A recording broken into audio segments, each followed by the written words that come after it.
Cláudio Rezende, o Galo vai gastar mais do que gastou em 25, vai gastar menos. Aliás, tem informações diferentes, né? O CEO Pedro Daniel, em coletivo, disse que vai segurar, vai fechar a torneira.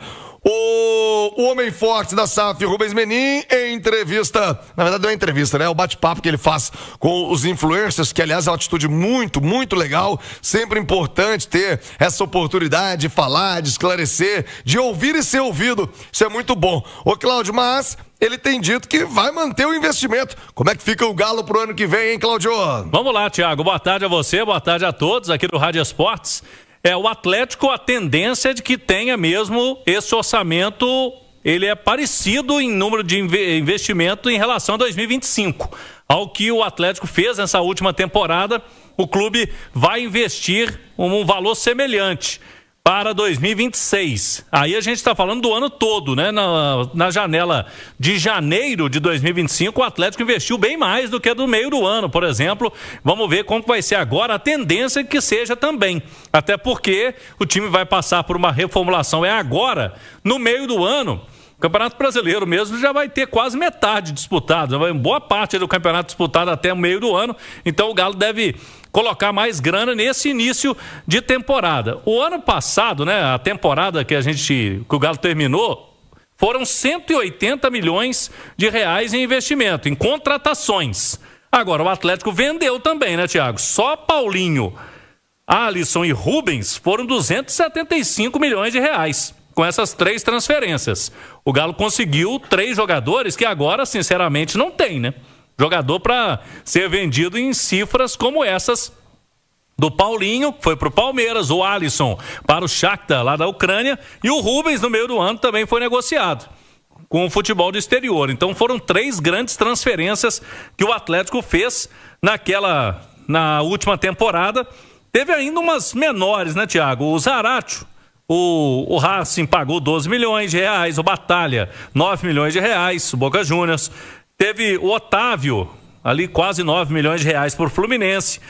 O Davidson saiu também por 6 milhões e 700 mil lá para o Fortaleza. Então o Atlético fez algumas vendas. E esse valor investido, Thiago, vai ter que também ter um contrapeso. Então se não vender muito, esse valor pode diminuir. Mas está no orçamento do Galo um planejamento aí de buscar reforços e é um valor significativo, né, Thiago? Pode não ser igual de Flamengo e Palmeiras, e foi o que o CEO disse, mas é um valor que tem que ter o tiro certeiro, mas é um valor que dá para você priorizar aí algumas posições, pelo menos trazer gente para decidir, gente importante para jogar, Thiago. Preciso te atualizar sobre as últimas do Galo. O Rubens Menin, dono da SAF do Atlético, resolveu dar entrevista e assegurou que o investimento no time em 2026 será superior ao de 2025. Você sabe, nessa temporada o Atlético investiu 175 milhões de reais em reforços. Dá para imaginar algo na casa dos 200 milhões de reais sem investimento externo. A tendência é que Rafael e Rubens Menin precisem colocar mais dinheiro no Clube Atlético Mineiro. O Menin ainda disse o seguinte, abre aspas, o Atlético nunca vai quebrar e eu não deixo. Não se preocupem com dinheiro, aqui está o meu nome. E essa preocupação em relação às finanças tem muito a ver com o fato de o Atlético ter muitos problemas financeiros. O clube chegou a dever para jogadores, para empresários, para outros clubes, tomou transfer ban.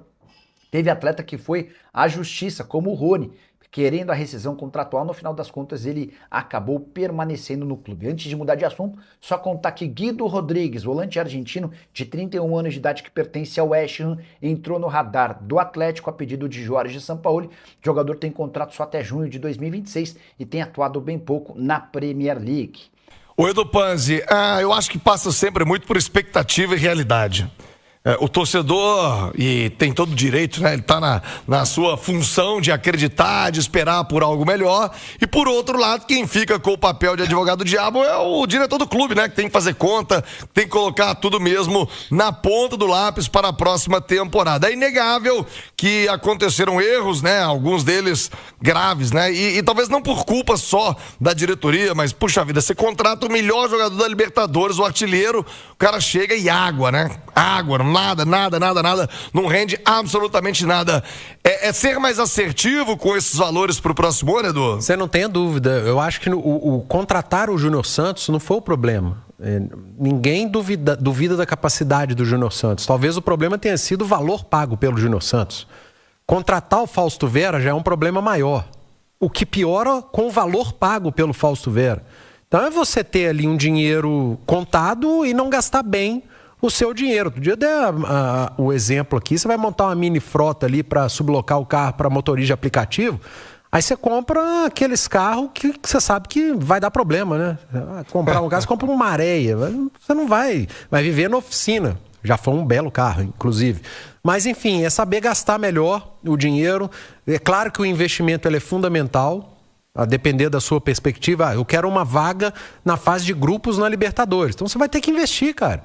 Porque você vai brigar com o Botafogo, você vai brigar com o Cruzeiro, você vai brigar com o Fluminense, você vai brigar com o São Paulo, com o Bahia, que é do Grupo City, que são clubes que vão investir um bom dinheiro para brigar pelo mesmo que você. E eu nem cogito colocar Flamengo e Palmeiras, porque nenhum outro clube no Brasil vai ter a condição de brigar em termos de investimento com esses dois. Só lá na frente, se tiver uma mudança administrativa e financeira, a gente pode colocar o Corinthians nisso aí. Os outros não. Os outros, vez ou outra, vão chegar, como o Atlético chegou, como o Botafogo chegou, como o Fluminense chegou.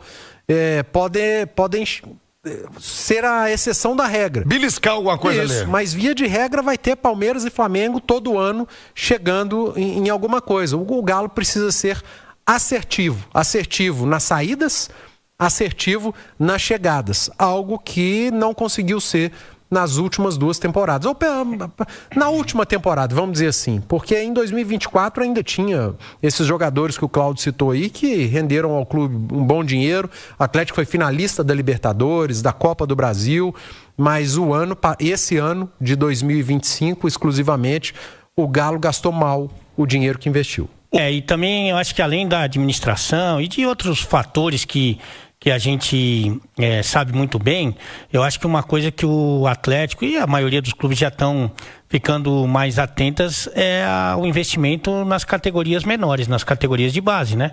Porque se a gente for somar aí o que o Palmeiras e o Flamengo venderam também, realmente são somas significativas, né? Você tem vários jogadores importantes que foram vendidos muito jovens, né? Oriundos das categorias de base, que dão ao clube a possibilidade de fazer novas contratações. Para citar duas aqui no Palmeiras como exemplo, o Endrick e o Estevão, né? Quanto que não renderam esses meninos, primeiro tecnicamente, né? E depois financeiramente. Então é um caminho que a gente entende que seja fundamental, e o Atlético especificamente também está mais atento a isso, né, Tiagão? O Ale falou da base, o Pedro Daniel falou na apresentação dele da diferença de Palmeiras e Flamengo, né? Que o Flamengo, ele vive muito da receita, que é gigantesco, o Palmeiras também, mas o Palmeiras consegue se aproximar do Flamengo por conta do investimento da base. Do que o Palmeiras consegue fazer de receita com vendas de atletas de base. É o que o Ale falou, talvez a grande saída para os outros clubes, e nos outros eu cito aí Cruzeiro, Atlético, Botafogo, Fluminense, é a base, cara. Eles não vão ter jamais a receita que o Flamengo tem, por conta do tamanho, da dimensão do Flamengo em termos de torcida, um clube nacional, tem várias cidades do país, a torcida do Flamengo é a maior, inclusive das equipes que estão ali naquela cidade. O Atlético ele precisa começar a fazer receita na base. Base é investimento, não é custo. E ao longo dos últimos anos o Atlético parece que encarou base como custo. Também, se eu falei do Júnior Santos que fez água, a base fez água e meia, né? Nossa. Ô, Thiago, só o Júnior Santos e o Rony custaram juntos praticamente 90 milhões. Misericórdia. Os dois juntos. Então, teve dinheiro, né? No início do ano, o Galo gastou 130 milhões, quase 140. E teve dinheiro, mas gastou mal. Agora, falando do jogador que tá bem na base, Thiago, a gente fala muito do Gabriel Veneno e do Mosquito, né? Isso. São as grandes promessas. Mas o Riquelme foi para a seleção sub-17 um atacante do Galo, e teve 2 amistosos contra o Paraguai, agora na preparação para o Sul-Americano. Ele fez 2 gols, 1 assistência, decidiu os jogos por lá. E ele já tinha ido bem no Campeonato Brasileiro Sub-17, 6 gols e 8 assistências. O Galo foi campeão brasileiro Sub-17. Então, é um garoto aí para se olhar também, viu, Thiago? Riquelme, tem muitos Riquelmes, Cara, né? É impressionante Muito a quantidade de Riquelme que apareceu no futebol brasileiro. Eu falava isso outro dia com a pessoa ligada ao Hulk, né? Eu falei, cara, o tanto de Vitor que tem de 2013 pra cá é uma loucura. De Givanildo não dá, né? Eu falei, caramba, Hulk, era pra ter um monte aí. Hulk também não dá pra registrar. Não dá pra registrar Givanildo. O Givanildo não pegou. Mas era pra ter, né? Riquelme mesmo tem muito. Nesse time da seleção tem 2. Um Riquelme final esse do Galo, e o outro Riquelme com Y. É a geração início dos anos 2000, né? Riquelme voando, Barcelona, Vídea Real, Boca Juniors, evidentemente, e agora... O Atlético tem essa expectativa, Thiago, de ter garotos, né? Ter condições de vender atletas por cifras milionárias a partir dessa geração Sub-17. Inclusive no Campeonato Mineiro a gente vai ver alguns deles, né, Thiago? O Galo vai começar o Campeonato Mineiro com alguns garotos aí do Sub-17 que foram campeões, e o Sampaoli fez questão de dirigir esse time no início do ano. Então vamos ver aí com o Sampaoli no Mineiro, essa meninada do Galo aí. Ô, Cláudio, já que estamos falando de base, o Atlético anunciou uma saída importante, né? Uma mudança forte aí na base do clube, a saída do coordenador de performance, que havia chegado cheio de pompa, de status, né? Que tinha vindo do Flamengo. O homem já saiu. É o Pedro Menezes, Thiago. Ele estava no Atlético desde abril deste ano, como coordenador de performance das categorias de base. Ele se despediu nas redes sociais, fez uma publicação, né? E inclusive elogiou bastante. Muito difícil de expressar as palavras o que vivi no Atlético Mineiro, segundo ele, no Clube Atlético Mineiro, um clube repleto de emoções, paixão. Ele agradeceu todo mundo, mas está de saída o Pedro Menezes, que é um cara realmente muito gabaritado aí. Agora o Atlético procura, logicamente, um novo profissional para essa função aí, coordenador de performance das categorias de base. O Atlético deu uma reformulação grande aí, não só no profissional agora, mas na base também nos últimos tempos.